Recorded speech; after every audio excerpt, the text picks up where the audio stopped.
Now, some people's minds will be changed over the next 3 months, some won't. But what must make someone go from committed Europhile to arch Eurosceptic? Well, here's the director of the Institute of Economic Affairs, Mark Littlewood, and he has a soapbox.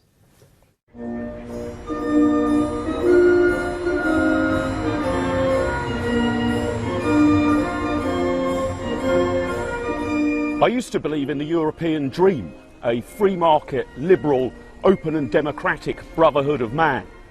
So inspired was I by this vision that 20 years ago I even became president of the UK branch of the Young European Federalists. But look what's happened since. With every passing year I've had to come to terms with the European Union as it is, not as I would like it to be. The EU has become a sprawling, inefficient, petty, self-obsessed bureaucracy with a vociferous appetite for controlling nearly every aspect of our lives, however tiny. It is wonderful that we have had peace in most of Europe for over 70 years, but that has not been brought about by Eurocrats issuing directives stipulating the maximum suction power of a vacuum cleaner. Worse still, the EU has failed to tackle the big issues. Rules around the single currency have largely been observed in the breach. Only Luxembourg has abided consistently with the convergence criteria since 1999. And the migrant crisis has found the European Union badly wanting. These might be surmountable problems if the European Union had a genuine appetite to reform itself. But it doesn't. To witness the British Prime Minister staying up, negotiating until 5:30 in the morning, arguing over how he would be allowed to spend about £25 million worth of child benefit, barely 0.1% of our total welfare spending, was utterly farcical. It is true that leaving the European Union would involve some uncertainties and even a few risks, but virtually every substantial human achievement involves having the guts to go it alone.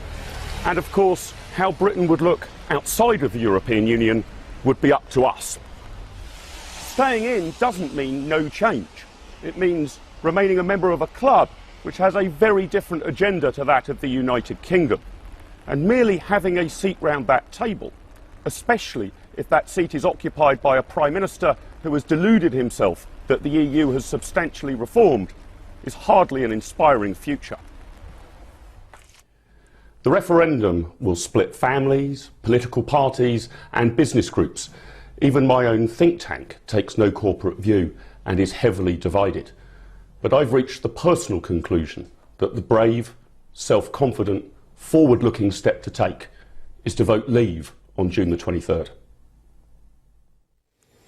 And as if by magic, Mark Littlewood leaves the IEA and joins us here on the Daily Politics Show. You don't have far to walk, it's just around the corner. That's right. Welcome here. Now, when you were once the president of the UK branch of the Young European Federalists. That's right, 20 years ago, yeah. So I guess you didn't get out much when you were young. That's right, yeah. I mean, it felt like a good hobby at the time. Mark's journey, though, is not uncommon. Many people have made this journey of Mark's generation and older who, without doubt, voted to stay in 1975 and now are either saying, like Mark, I'm not going to do that again, or I'm much more uncertain. So something has changed. Something has changed, yeah. I mean, 40 years of history. Also, some of the justifications for the EU back then seem like ancient history now. The war was much more of a presence in British national life. That was a viable argument back then. It doesn't really feature at the moment in the debate. So we're 40 years on, and it's very different. I think also anyone who's ever had any dealings with the European Union tends to become a bit more sceptical of it than you were when you started. I've had some dealings myself, and you cannot help but be frustrated by its endless delays, etc., the sort of things Marx was saying. I don't myself conclude that therefore it's better to come out, because you very candidly said in the film, Mark, that there are risks with coming out. I'd be interested to hear what you think those risks are. I think the risks are this, that it is true that if you want certainty, about where Britain's going to be over the next 5 years, you should probably vote to remain. If your ace of trumps card is you care about certainty, you should vote to remain. The risk would be this. It would be a very powerful impulse, won't it? A lot of businesses, for example. It may be, and I'm readily conceding that out is less certain than in. So certainty is what you want, vote to remain. The risks are, what sort of trade deals could we get, how quickly? What would our relationship with the rest of the European Union look like? Would we be in EEA? Would we be in EFTA? Would we reform those sort of free trade arrangements? That is a lot of uncertainty. And big business particularly doesn't like uncertainty, right? So I'm unsurprised that most of the FTSE 100 want things as they are. Unless things are utterly terrible, the status quo is the default option for people who are doing well out of the status quo. So there would be some degree of uncertainty. I've reached the conclusion... A lot, actually. I mean, that's an awful lot. I mean, that's a lot not to know, isn't it? Would there not also be uncertainty in staying in? Yes. I can understand the argument that there would be less uncertainty staying in, because it's the status quo, but the status quo isn't going to last forever. There is uncertainty in the future of migration policy, particularly if Turkey is going to become much closer to the EU, which is already beginning to happen. So that's an uncertainty of the number of migrants that we may face from the EU.